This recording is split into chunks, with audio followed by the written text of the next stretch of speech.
Right, if you just tuned in, we're in conversation with the AU Chair, Dr. Nkosazana Dlamini-Zuma.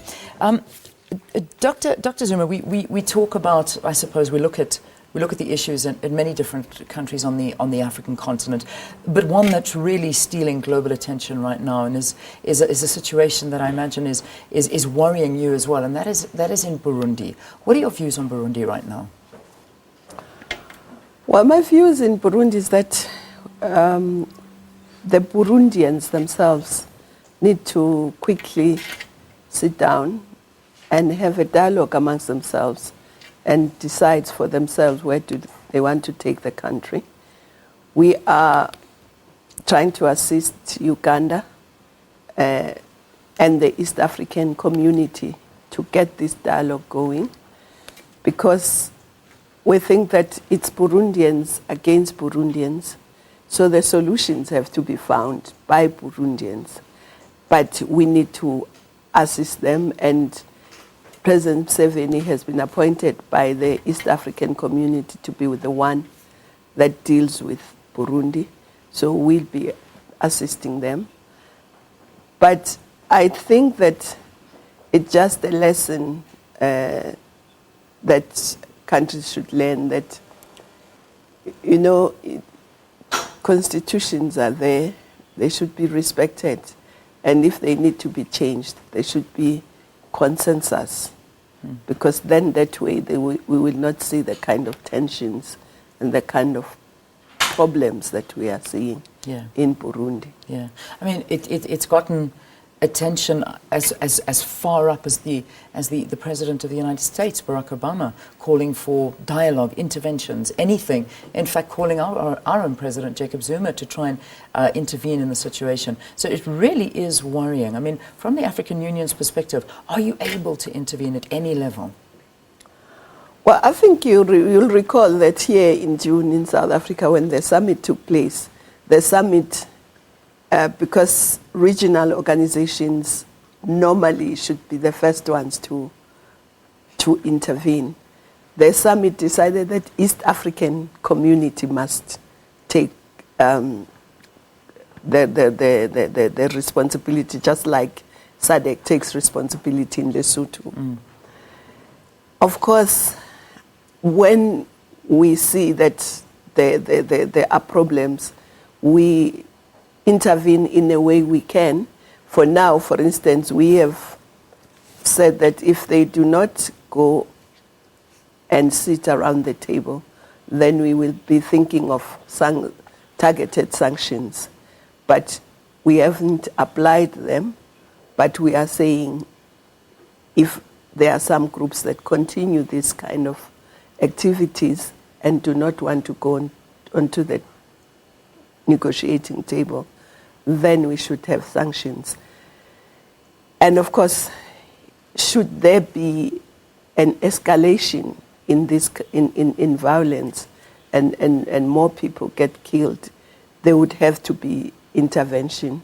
We would have to look at one of the standby forces. But for now, we think the best way is to have a dialogue. And East Africa should lead that dialogue, but we are assisting them as best as we can. I think next Friday there'll be a meeting of East Africa, the Minister of Defense of Uganda, who's going to be the representative of President Museveni, and our Commission for Peace and Security, to really try and see how we can push this dialogue. Yeah. I know there's so much to talk about, but and I suppose it's something you're not really thinking about at this point, because there is so much to deal with. But the fact that your term comes to an end in October next year, when you look back at the path travelled, what is it that you would like to be remembered for? I suppose your legacy in a nutshell. You know, I'm a person who believes that history decides the legacy, not the person.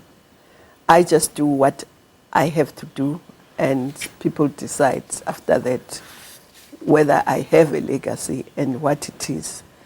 But of course, one of the things that I'm very proud of having been able to do was to, you recall that in 1945, the Pan-Africanist Congress that met said Africa must be liberated from colonialism and apartheid in 50 years. And indeed, on the 49th year, South Africa became free. And then when we were celebrating 50 years of the OAU, we then decided, what do we want to see happening? Just like they gave themselves a mission of what they want to do and see accomplished in 50 years, we decided to give ourselves a mission, and we consulted across the continent and came up with Agenda 2063, the Africa we want.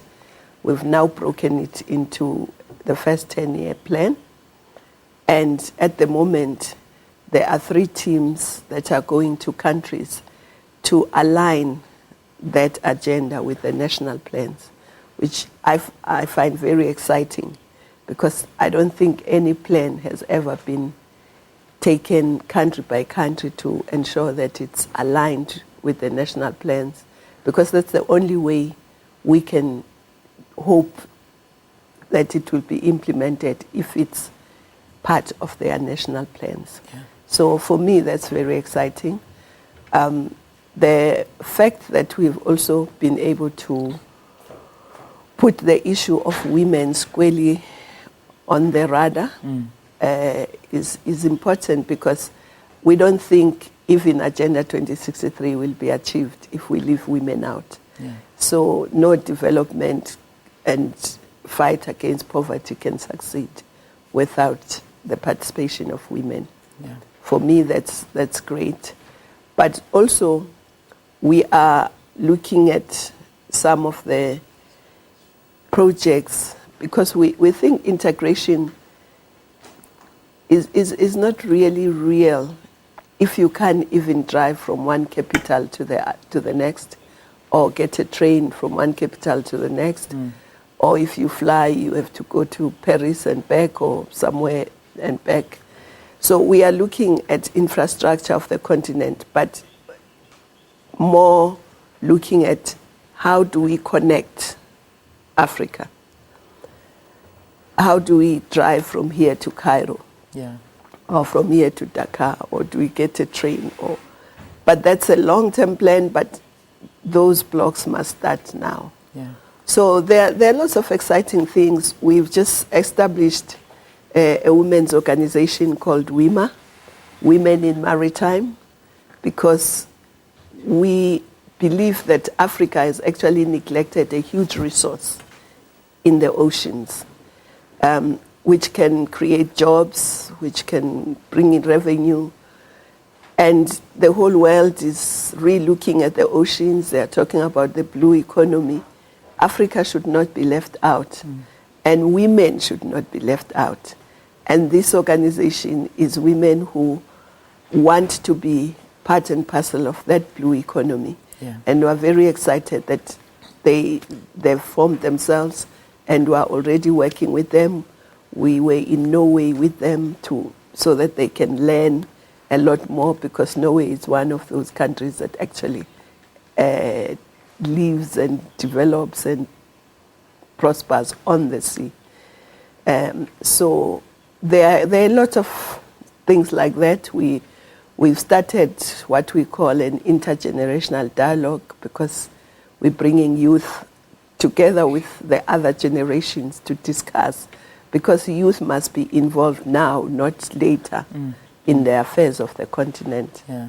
Well, it certainly does sound like very exciting things ahead, especially I think the access, the transport is a big thing. Women on the continent, I know that you've brought that under the spotlight quite a bit.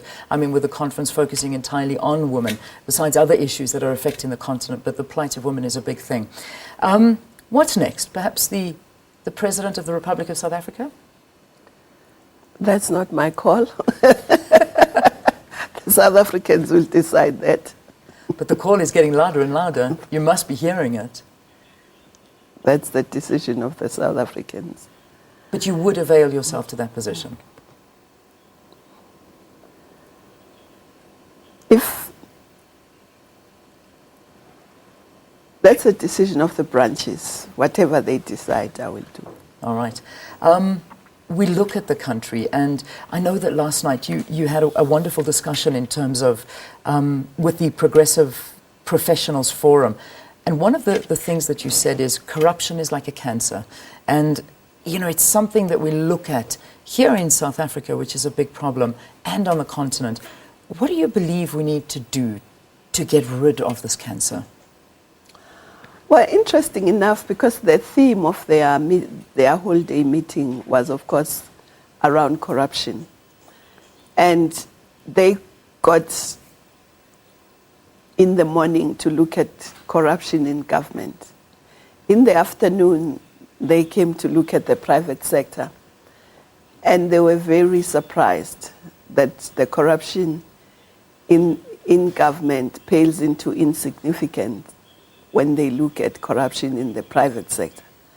Of course, in the private sector, they try and call it collusion and call it all other things, but corruption. But it's corruption. But coming to the continent, there was a study done to look at how resources of the continent flow out illegally. Yeah. And this study showed that we lose anything between 50 billion US dollars to sometimes 100 and something US dollars a year illicitly. But when they drilled down, again the same picture, that about 60 to 65% is actually the private sector. And about 30% is organized crime, and then about 6% is government. So, which is almost the same picture as they were looking at here. But of course, corruption is bad anyway. Yeah. Government should try and deal with it, but the private sector must also be tackled, because that's where most of the corruption is. That's where we lose most of the money. But they also tend to be the ones that pay bribes. So it's very important. And the bad thing about corruption, or perception of corruption, is that it just erodes the trust between the leaders and society. So it's very important to be sure that, and we're Progressive Professionals was a very important forum for that, because they are the professionals. Yeah. They are the leaders in society in that in those areas. So if they can ensure that their skills, their education, their professionalism is practiced and steeped in values of integrity, of honesty, of making sure that they sympathize, they empathize with the people, and they know that they are the servants of the people. They are serving the people. Yeah. So I think if they have that in mind, they will think twice about doing things like that. But it's something that has to be worked on, both from the sides of government, of the private sector, and public as a whole. Because also, public is also corrupt, because we say the police is corrupt. Yes, the police is corrupt, but why do you give the police a bribe when you have done something wrong, instead of getting a ticket and paying your fine? Indeed. So all have responsibility. everybody is responsible, and we must work together to get that message across and to stop it. Because if the police wants a bribe and you say, no, give me my ticket, I'll pay, then there'll be no incentive for them to continue doing it. Indeed. Indeed. Well, that just shows you it comes from all level corruption. It's not just from, I suppose, from one sector. It's everywhere. Dr. Nkosazana Dlamini-Zuma, I have to end it there. Thank you so much for joining us here on the program. Thank you for your valuable time. The reason that the AU chairperson is here in the country is that on Sunday night she's going to be receiving the Africa Peace Award on behalf of the African Union. Night. That's happening on Saturday night. I beg your pardon, on Saturday night. Thank you again for your time, and it's a pleasure having you here. Thanks for yours. Thank you. All right, pleasure. Okay. All right, I know we've gone past 7 o'clock here, but let me get straight into the news.